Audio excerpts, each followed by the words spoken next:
Inside Iceland, Britain's budget supermarket reveals how they're capitalising on climate concerns. That's new at 8. First, revealing how the House of Windsor did its bit during our darkest days in royals in wartime. Royal families have done their duty for centuries, fighting on both the battlefield and the home front. If we think back to monarchs of the past, war is absolutely central to their identity. By the First and Second World War, the role of monarchs in wartime had changed. George VI and Queen Elizabeth were very much aware that World War II was not just fighting on the battlefield, it was also a propaganda fight. Tonight, how the Second World War redefined our royal family. We hear how the King and Queen Mother barely escaped with their lives during the Blitz. At 11 o'clock in the morning, a German bomber appeared from nowhere, flew over Admiralty Arch and down the Mall, straight into the palace, and dropped a series of bombs on the palace, one of which very nearly killed the King. How the royal family were just like the rest of us during the Second World War and got stuck into the war effort. This is the Queen with grease on her. I mean, this isn't just her with white gloves on, opening, hospitals. The Queen Mother famously said, we have sparking plugs for breakfast. For the first time, we hear previously unheard recordings from one of the royal family's secret World War II Army protection officers. It was so top secret that we couldn't talk to anybody, couldn't be seen by anybody. And the new relationship that blossomed between the royal family and the British public. From the low point of the abdication, when they'd been called for a republic, here we are just 4 years later, and the King has somehow come to represent the whole spirit of the country, that resilience, that fighting spirit, that we can do it.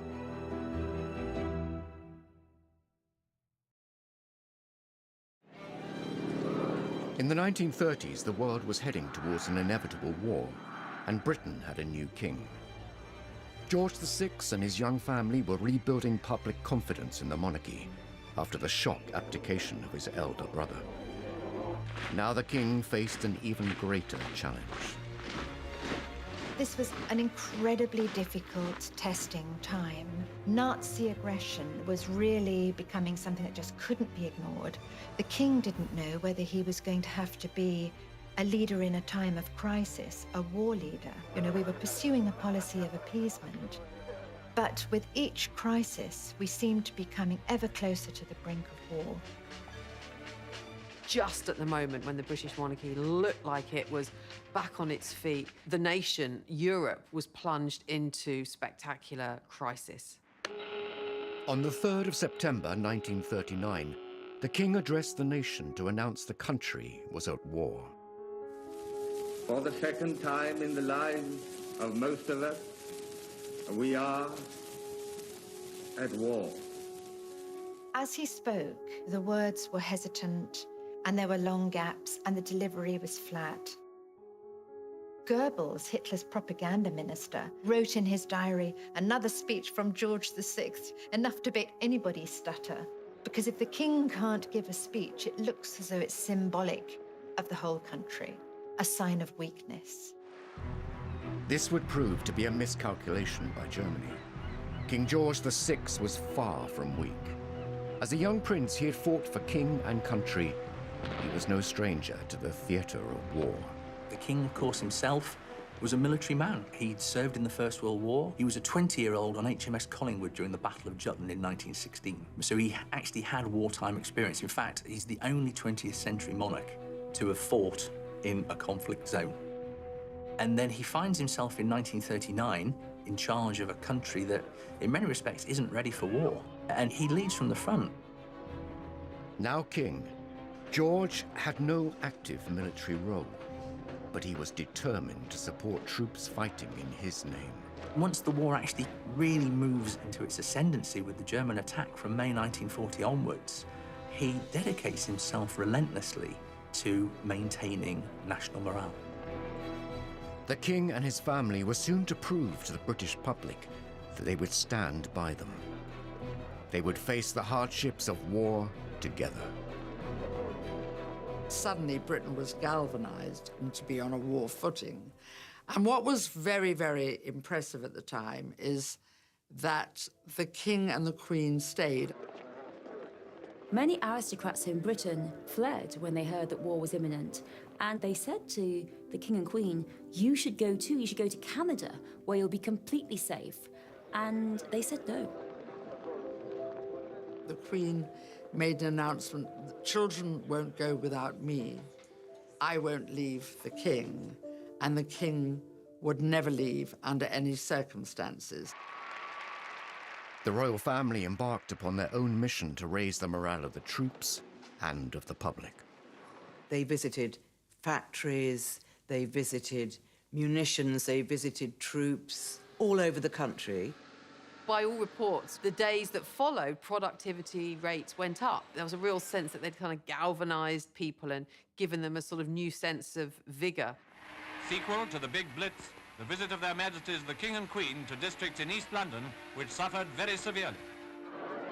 George VI and Queen Elizabeth were very much aware that World War II was not just fighting on the battlefield, it was also a propaganda fight. When they went around these bomb sites, people were just amazed. There was the Queen in all her jewellery and her furs, and on one occasion, there was a little dog who was half buried under rubble, and the dog was absolutely terrified, and no one could get it out. And the Queen knelt down, and she coaxed that little dog out of the hole. I mean, then there was cheers from all the crowd, and it's just little things like that that united them with their people. London was not the only focus for the Luftwaffe. Coventry in the West Midlands had suffered a number of small attacks. On the evening of the 14th of November 1940, 500 German bombers flew over the city, dropping their bombs. The city, having been mercilessly bombed throughout a whole night without regard to military targets, now presents a grim appearance of devastation. Hundreds of civilians lost their lives. I mean, it was more intense bombing than anyone had yet experienced. In fact, Goebbels introduced a new word in the lexicon of horror to Coventrate, because 500 tons of high explosive bombs were dropped in one night. The city was just ablaze. It was a torch. You could see it 100 miles away. Nearly 600 people killed, and he was there immediately after to visit what was left. And apparently there's a story that these dazed, blitzed people who sort of had been bombed only a short time before all broke out into singing the national anthem. And remarkable man. The royal family's decision to remain in Britain meant that they were a direct target for the Third Reich.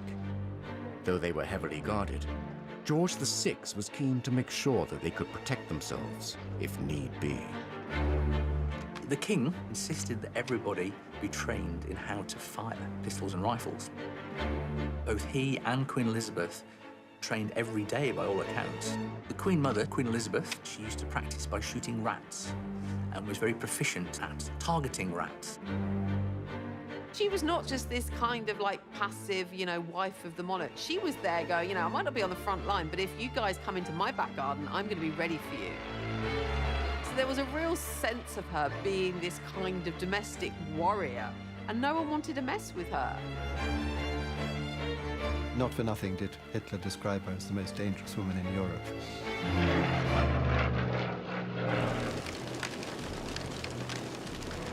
As the conflict continued, it became clear that this was not just a war on the front lines. At home, the King and Queen were finding other ways to stop Hitler breaking the spirit of the country by standing resolute with their people during the Blitz, putting their own lives at risk. She saw two bombs falling just outside the window. They heard the explosion. Then there was a great shower up of smoke and debris, and they sort of threw themselves out into the corridor. Buckingham Palace was being bombed.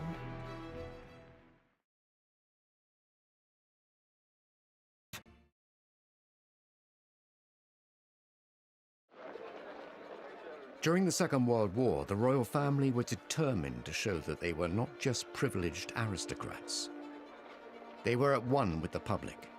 They would not run and hide, and they too would feel the struggles and sorrows of war. The opportunity that the war presented was really the opportunity for this monarchy to be seen as a family, without the kind of trappings of power and pageantry. And that was very much what George VI, Queen Elizabeth, and those around them in the palace pushed as the image. It was a normal domestic family facing the war, the austerity of the war, the fears of the war, the crisis of the war, the danger of the war, just like everybody else. From the low point of the abdication, when they'd been called for a republic, here we are just 4 years later, and the king has somehow come to represent the whole spirit of the country, that resilience, that fighting spirit, that we can do it. He's somehow come to epitomize that. It wasn't simply propaganda. The royal family were living the war like millions of other families in the UK. But unlike everyone else, they were individual targets for the Nazis. Decisions and plans had to be made. Losing the British royal family was unthinkable. In May of 1940, there's a sudden realization that Britain's security is actually now under threat. And this is when, for the first time, you have this idea of evacuating the monarchy away from London to the area which potentially would be the safest if there was a German attack. It's actually Worcestershire, it's about the furthest away from the coast. And also it was deemed to be the best in terms of communication. And with that, a force would be specifically created in secret, and their role was to, in the event of an invasion, protect the royal family, to move them out of London to one of these other safe places. Formed in the summer of 1940, this group had access to anything that they needed. The King and Queen were supposed to have a little suitcase packed and ready at all times to go. And if they were in Buckingham Palace and the worst happened, the invasion began, they would be bundled into the first ever bulletproof car in the UK, along with a number of armoured cars. As one of the men involved said, they were hugely honoured to have been given this mission, but they knew that their role in the event of the worst-case scenario was to fight to the last man. Professor Andrew Stewart spoke with one of those men charged with protecting the royals, Sir Geoffrey Darrell, before his death in 2013. He gave an incredible insight into how they prepared to keep the family safe in recordings never previously heard. On the code word Cromwell, we packed up and went straight in our buses. It was so top secret that we couldn't talk to anybody, couldn't be seen by anybody. Mike Tomping saw them when they were at Windsor. He took the princesses for a ride in the armoured cars that they were going to be in if they had to go to one of the houses. As the Nazi forces increased their raids on London, thousands of children from the city were sent to the countryside, to safety. The royal family, too, moved the young princesses to a safer location, Windsor Castle. The future monarch and her sister were repeatedly drilled in what to do if the castle came under attack. For the initial period, they sheltered in the dungeons because they were the most secure part of the castle. The Queen's protection officer during the war, Sir Geoffrey Darrell, highlights the real danger the young women were facing. If we'd been invaded, the only thing that could have happened, I think, would have been an airborne landing. The Germans would have had to have done it in the dark, grabbed them and taken them away before daylight, and I don't think they could have done it. Princess might have been sent to Canada, I think. It's known that the drill of getting them from their bedrooms down to the air raid shelters was practiced. They were given a special bag into which their favourite toys were put. They practiced the idea of how to get ready quickly, so much so that they were able to do it in no time at all. Windsor Castle was a fortress. It was cold and dark. But the Queen and her younger sister still had a bit of fun. The king actually had a very good idea. He was going around Windsor Castle with his eldest daughter, Princess Elizabeth, and there was lots and lots of clothes and costumes. And he said, why don't we put on a pantomime? And it gave them something to focus on together. Actually, during the 5 years of the war, I think they put on 4 pantomimes, and they were fee-paying. So all the local people used to come as well. And Princess Elizabeth said, oh, we can't charge 7 shillings and 6pence for people to come and see us in a pantomime. And Margaret said, they'd pay anything to see us. As the war raged on, German forces disrupted the food supply chain into Britain. The whole country was put on rations in 1940. The royal family were no exception. They did make sure that they had rations. They did have a line around the bath, so that above which you should not go, because heating water was obviously a very, very expensive business. The Minister of Supply wants more scrap iron to turn into guns and tanks. Mr. Hicks of the Ministry of Works himself took a hand on some of the Buckingham Palace railings, the removal of which had been ordered by the King.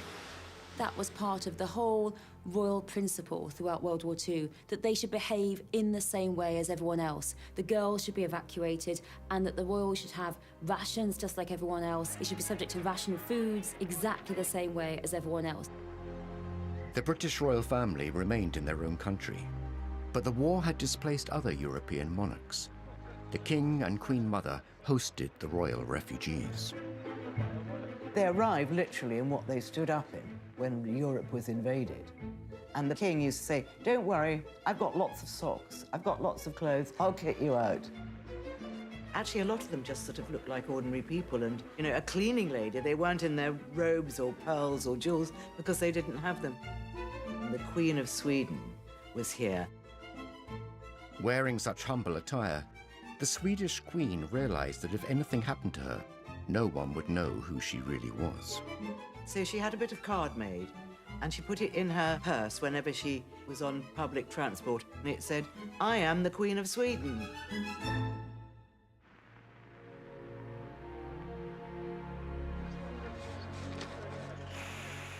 Families across the country were facing the loss of loved ones. Over 450,000 British lives were taken in the war. While the senior royals were not in active service, the King's brother, Prince George, the Duke of Kent, was serving in the RAF. He was tragically killed in a plane crash while on duty. It brought home just the tragic losses that basically everybody was not far removed from. Most people in their families, of course, had lost someone, and the royal family, in that sense, were no different. Well, this is what Queen Mary said, you know, everybody is losing family. We can't break down. We have to be strong and set an example. Now we've lost some family too. So many people had lost husbands, sons, brothers. They didn't feel they could call attention to their loss. It was just a very small funeral. And there's a very evocative description by Noel Coward, because when everyone was trying so hard to control their grief, but when the coffin was brought in with his RAF cap on it, Noel Coward says he could feel his face. He just had tears rolling down his cheeks, and he was relieved to see that the King and Mountbatten were exactly the same. Aerial bombing raids were happening across the country. London was bombed more heavily and more often than other cities.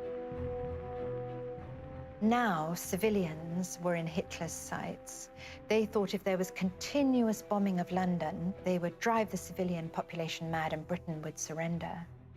And on the 7th of September 1940, the largest aerial formation ever seen darkened the skies coming across the English Channel towards London.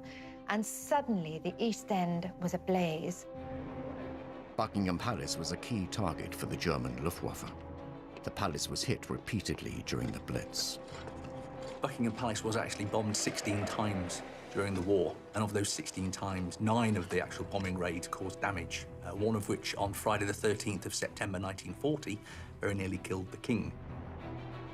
At 11 o'clock in the morning, a German bomber appeared from nowhere, dropped below the clouds, flew over Admiralty Arch and down the Mall. So used the Mall as its means of navigating in, straight into the palace, and dropped a series of bombs on the palace. The king was with the Queen and his private secretary in his private sitting room, just getting ready for the day's work. And they saw 2 bombs falling just outside the window. They heard the explosion. Then there was a great sort of shower up of smoke and debris. And they just had time to register, you know, that things were very wrong. And they sort of threw themselves out into the corridor and only afterwards realized just what exactly was happening, that Buckingham Palace was being bombed. The precise nature of the attack led the king himself to wonder if his own family in Germany were behind the bombing. In fact, it was suggested that the only way that that aircraft could have carried out the attack was if it was somebody who had an intimate knowledge of the palace. And in fact, for a long time, the suggestion was it was a gentleman called Prince Christoph of Hesse, who was a distant relative but had visited the palace a number of times prior to the war. This was a turning point for the royal family and its relationship with the British public. They did something unprecedented. The media were actually invited into Buckingham Palace and were shown around the damage and were told the story of what had happened. This was revelatory. This had not happened before. Latest outrage of the Nazis' indiscriminate fury is the bombing of Buckingham Palace. Remember, most people hadn't seen the inside of Buckingham Palace. They showed the brickwork that's fallen apart, all the masonry that had been left, and the danger there was to the King and Queen. So I think people felt, OK, they're going through a slightly better version of the war than we are. They weren't going to the tube every night to hide, but they were suffering from the same problems. They stood for something. It meant something to people that they were still there in the midst of all this. The king and queen had changed the way the royal family interacted with the public. No longer were they closed off. Now they were out and about, being seen, commiserating, consoling, and encouraging the war effort. Buckingham Palace did take 9 direct hits, a policeman was killed, and the Queen, she said, "Now I can look the East End in the face." And she felt very strongly that because her home had been bombed, it put her on the same level as all these people who'd suffered so much. And we do see a change and a lot more support for the royals after this moment. The Queen was also keen to let the rest of the world see what was happening in Britain. Before the United States had joined the Second World War, she sent an invitation to the First Lady. The King and Queen were at Paddington Station to greet her in the name of the people of Britain as she arrived in London. One of the most important things the Queen Mother did during the war was to invite Mrs. Roosevelt over to England so that she could see, what was happening in Britain. Mrs. Roosevelt saw much of the damage caused by the big fire raid on the city. You get a real sense that, austerity was happening even in Buckingham Palace, reading her account. Queen Elizabeth had moved out of her rooms to give her guest her rooms, and they were palatial, but bracingly cold. You could see your breath. There was one little electric fire with just a thin orange glow. The glass had all been blown out and was replaced by a cheap substitute. And then when Eleanor Roosevelt went down to the dining room, it all looked very promising, beautiful ambiance and lots of gold and silver. But the food, when it came, was meager and unrecognizable as food for someone not used to wartime substitutes. In fact, she wasn't quite sure what she was eating. It was boarded up, and there's nothing very grand about Buckingham Palace. It's all, completely bleak. And so who better to go back and tell the president about what's going on in Britain than his wife? The Queen Mother's clever diplomacy brought the reality and horrors of the war to the United States. It cemented the special relationship between the two countries. And now it was time for the next generation to step forward and take the lead. Every Allied newspaper had a picture of the future Queen and her spanner and her ambulance. I mean, this was really quite feared because look at this. She's ready, she's out there, she'll go to the front and she'll risk her life if she has to for the war effort.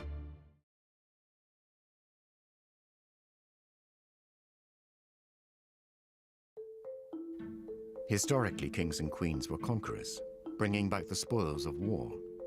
Monarchs like Henry IV and George II were seen on the front line. The monarchy really had always in history been about military pursuits. I mean, that was really, you became monarch through military might, and one of the kind of key aspects of being monarch was defense and being seen to lead an army into war. I mean, if we think back to monarchs of the past, you know, war is absolutely central to their identity. By the Second World War, things had changed, and it was the battle on the home front that would win public support. With George VI, it wasn't that he was going to be on the front line with the troops, leading troops into battle, but he was seen to kind of shore up the home front. And in that sense, he had a very active role in the war. He was part of the forces, even though he wasn't actually fighting. War was raging across Europe, and the King and Queen Mother remained in London with their daughters safe in Windsor. The Queen and her younger sister Margaret were growing up and wanted to be more involved in the war effort. At just 14 years old, the Queen reached out to other children across the empire. She did a radio broadcast on Children's Hour, which went out to evacuees, to children who'd been sent away from their parents. You know, again, just like her mother, really saying, you know, come on, guys, we've got to step up. We've got to steel ourselves. We've got to do the right thing for the right cause here. You know, be brave, be brave. My sister and I, all of us children who are still at home, think continually of our friends and relations who have gone overseas, who have traveled thousands of miles to find a wartime home and a kindly welcome in Canada, Australia, New Zealand, South Africa, and the United States of America. We know, every one of us, that in the end all will be well, for God will care for us and give us victory and peace. And when peace comes, remember, it will be for us, the children of today, to make the world of tomorrow a better and happier place. It's one of the first public things that she ever did, and Princess Margaret chirps in at the end to say goodnight to them. Come on, Margaret. Good night, children. Good night, and good luck to you all. Children, of course, had lost family, and they did a charming broadcast, and it was also sent to America, because that time we were still trying to entice America into being on our side. The Queen soon took on other public duties. On the 21st of April 1942, she turned 16 and was appointed Colonel-in-Chief of the Grenadier Guards by her father. That same day, she made her first official public appearance as she inspected her troops. She was only a child when war broke out, really very young, and she had to grow up without her parents, but also expected, really from quite a young age, to take on a leadership role. That was her first big responsibility, and so she took a great interest in her regiment and, you know, very much involved with their activities. In 1945, aged 18, the Queen insisted on joining the Auxiliary Territorial Service, the women's branch of the British Army. Women were suddenly supposed to go to work, to go to the factories, learn to be mechanics while the men were away fighting. And, you know, the Queen and Princess Elizabeth were like, well, I'm just going to do the same thing. And so it was very much, you know, if it's good enough for them, it's good enough for us, and we're no different. We don't require special treatment. She was absolutely determined that she would go out there and join in with other girls. Even if she couldn't do it, even if it was difficult, even if she made a fool of herself, she didn't care. She wanted to go out there and do her duty. George VI had said, hold on a second, no, this is not a job for you. And Princess Elizabeth, of course, our current queen, was like, absolutely not. I'm rolling my sleeves up. I want to join. I want to enter the war effort. And of course she did. And we see that amazing footage of her in her uniform, ready, having learnt to drive. First of all, she had to undergo 6 weeks of training, and 6 weeks of training were all about trucks, because that's what the ATS did. They drove people around, troops, bits of equipment, whatever the army needed, round in trucks. The Queen Mother famously said, you know, we have sparking plugs for breakfast, you know, so the Queen was obviously very interested in all that. The Queen rose quickly through the ranks. In a matter of months, she was promoted to junior commander, the equivalent of army captain. She just seems to be this sort of ageless icon. But when you look at her role in the war, she was this attractive woman, but a kind of active woman who was dressed in khakis, who was dressed in overalls. This is the Queen with grease on her. I mean, this isn't just her with white gloves on, opening, you know, hospitals or, you know, unveiling plaques. This is her actually doing a job of work. She served, she was the first, you know, woman royal to be in the armed forces. So she led from the front. She delivered and she did what she needed to do. And I suppose she's lived that out ever since. And her remarkable longevity and sense of duty. The Queen never took the easy path, and it would have been quite easy for her not to join the ATS, to stay in Windsor Castle with Margaret. Images of the future Queen in overalls driving large vehicles were widely distributed and became a powerful propaganda tool. The picture of the young Queen in her ATS uniform training for this difficult, dangerous work, I mean, that really cannot be underestimated, what effect it had on the morale of the people and also on the morale of the enemy. The fact that the future Queen was not protected, not wrapped in cotton wool, that she'd suffered bombings, that she'd been through it all, and now here she was training to go out on the front. Every Allied newspaper had a picture of the future Queen and her spanner and her ambulance. I mean, this was really quite feared because look at this. She's ready, she's out there, she'll go to the front and she'll risk her life if she has to for the war effort. She's always said she had a very happy time meeting other girls who'd volunteered and worked for the ATS.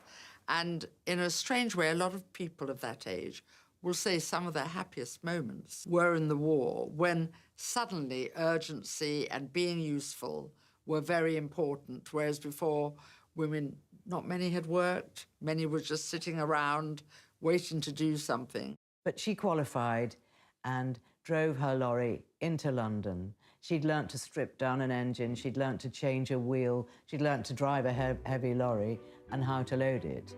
And she proudly drove into London. Apparently, she went round Piccadilly Circus twice, but she wasn't sure how the roundabout worked. It wasn't all work and duty for the Queen. Romance was blossoming. Her future husband was on the front line serving in the British Royal Navy aboard HMS Wallace. Princess Elizabeth met Philip of Greece when she was 13 and he was 18 at Dartmouth Naval College. He was a top cadet, he was going off to war, and he was absolutely charming to her. She records that they went for tea on the royal yacht because, of course, they're related. And after tea, the royal yacht sailed away and all the cadets followed in their boats. But Prince Philip was the last one to turn back and the king had to actually command him to go. He was a distant relation. He was produced on that occasion to look after the two princesses, and that's always where they say they focused on each other. And of course he had a very, very good war. He described to me once that during the war, I mean, he had no family in England. His mother was living in Greece, and of course he was Greek. And there was a certain wish or wonder, would he join the Greek Navy? But he decided that he'd done some training in Britain, and of course he'd lived in Britain because his family had been exiled. And the Greek Navy was very small, and I think he thought he wouldn't see much action, so he joined the British Navy. He kept in touch with Queen Elizabeth during that time. In fact, she had a photograph of a naval officer with a beard on her table, and that was Prince Philip. He had a beard in those days, but I don't think it fooled anybody, but he was slightly disguised, I suppose. The war creates and cements the romance between Philip and Elizabeth. They don't see each other much, but they think about each other a lot. In July 1942, while second in command of HMS Wallace, Philip made history when he devised a plan that would save all on board. He was to become a war hero. Philip played a really immensely important role in the war in various ways, but perhaps no more so than the Allied invasion of Sicily, when there was a real danger that his ship was going to be bombed by the German Air Force. And so he came up with the idea of basically sending or throwing off the ship a raft and sort of lighting the raft and using that as a decoy and drawing the German bombers to that target whilst the warship moved away. And this was by the accounts, relatively recent accounts of those on the ship, said there's no doubt in the minds of many of those who served on that ship and who are alive today that, you know, Prince Philip's quick thinking saved the lives of the men on the ship and saved the warship. So he was, you know, quite the hero. The Second World War created many heroes, and the king would find a way to honor them all. None were more deserving than the people of Malta, where, despite personal risk, the king visited to express a nation's gratitude. Malta, that little island in the middle of the Mediterranean, was very strategically sited for airfields and harbours to support the North African War, and as a result, it had ended up being one of the most bombed places on earth. Its glistening, sun-drenched buildings just reduced to piles of rubble, and its 250,000 people desperately hungry. And the king wanted to acknowledge their bravery and their valor. With the enemy just 60 miles away, the king arrived in Malta on the 20th of June, 1943. There is this simply wonderful moment when finally he can get there. And it's a beautiful morning. Even at a distance, he can hear that word has spread that the whole jetty of the Grand Harbour in Valletta is absolutely crammed with people, cheering, shouting and waving. And the king is a solitary figure, slight figure in a white uniform on the bridge of HMS Aurora, giving the salute. And as he approaches, the roar became tumultuous. People were so pleased. Here was their king. The king bestowed the George Cross on the entire island, which had the effect that every fisherman and every man in a boat or every man walking the street felt that he, in a sense, had got the George Cross, you know, as a brave island. He wrote to his mother afterwards, entering that Grand Harbour of Valletta. It was a moment he would never forget. Finally, the tide of war was turning. The door was being opened to the possibility that we could win, and there was a hit song, Coming In on a Wing and a Prayer, which was all about coming in with the engines down and everything's gone wrong, but we're gonna get home. And the princesses loved this. There's a gramophone at Balmoral, and they played this song over and over with the Queen and danced in the corridors. There was a real sort of lighter mood at last, some possibility of real hope. The Allied forces saw victory on the horizon. Soon, the future Queen and her younger sister would enjoy a rare moment of anonymity, up close and personal with their subjects. The king, who was such a cautious man, he too was so happy. He said, yes, off you go.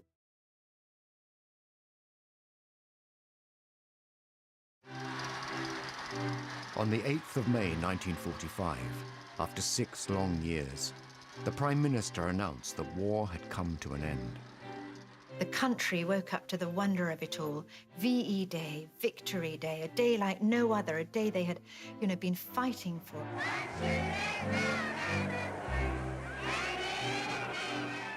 VE Day was the day where another radio broadcast address from the king, and of course this time the king not saying it's going to be a long and difficult time ahead, stay strong, announcing instead, of course, victory, that the war was over. Germany, the enemy who drove all Europe into war, has been finally overcome. This led to huge outpourings of national jubilation and adulation for the royal family. And, in the sense that the royal family had been central during the war to the war effort, they were also central to the sort of national outpouring of celebrations.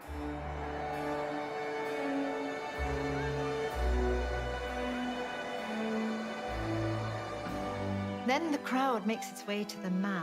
There's 10,000 people milling on the Mall, demanding to see the royal family.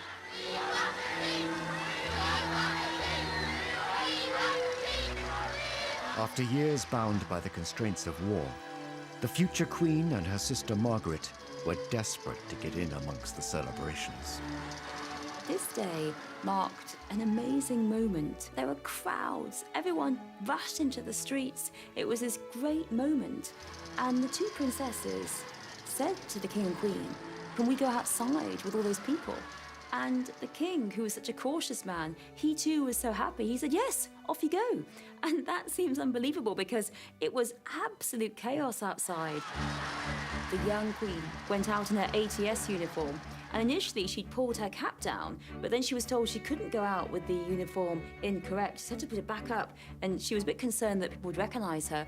But everyone was so excited and so happy that they just didn't care. And the Queen actually spoke about this many years later. She talked about how marvellous it was. Everyone swept along in this tide of happiness and relief. And it's an amazing story that Margaret and Elizabeth, they go out there. They're out there in the crowds, these people rushing round, and they shout, "God save the King, God save the Queen," with everyone else.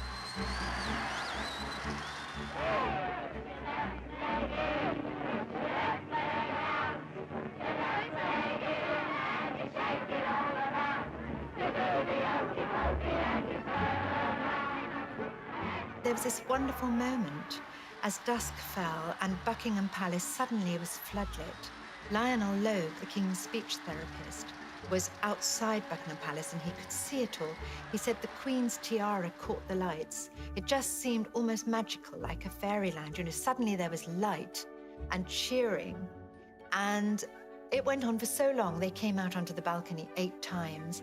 It just seemed like, in that moment, the quintessential moment of victory. It wasn't just a military victory.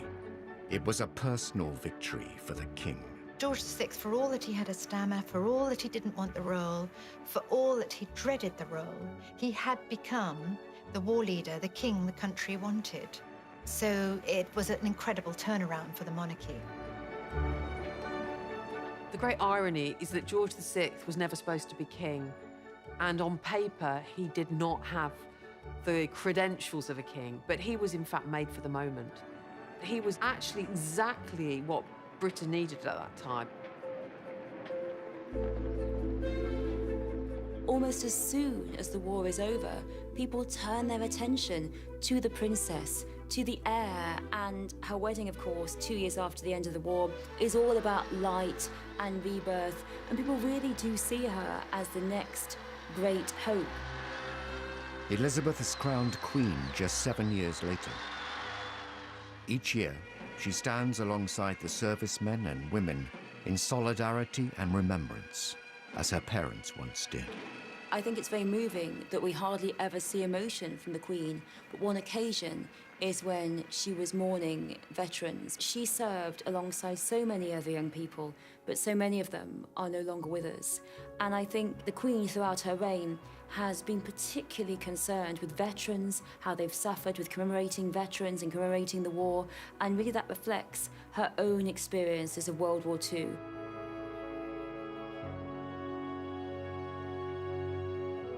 There's something so authentic about it. There's something that she is living or reliving the experiences that she's had. And there is no doubt that the respect that the Queen commands among a certain generation is because of her having lived through the experiences of World War II shoulder to shoulder with them.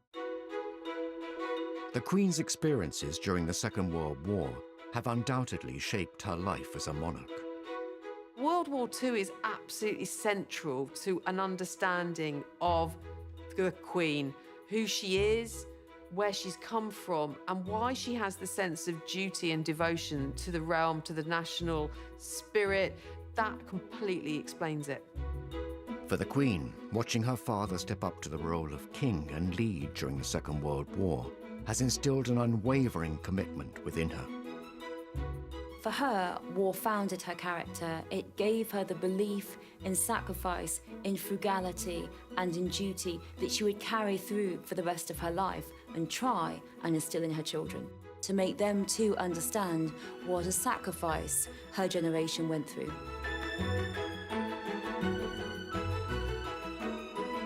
Royals in Wartime continues next Sunday at 7. She was the socialite divorcee who caused a constitutional crisis. Wallace, the American who stole a prince, is next Saturday at 6:05. The team have their work cut out with a makeover of 500 products all at once. Inside Iceland, Britain's budget supermarket is next.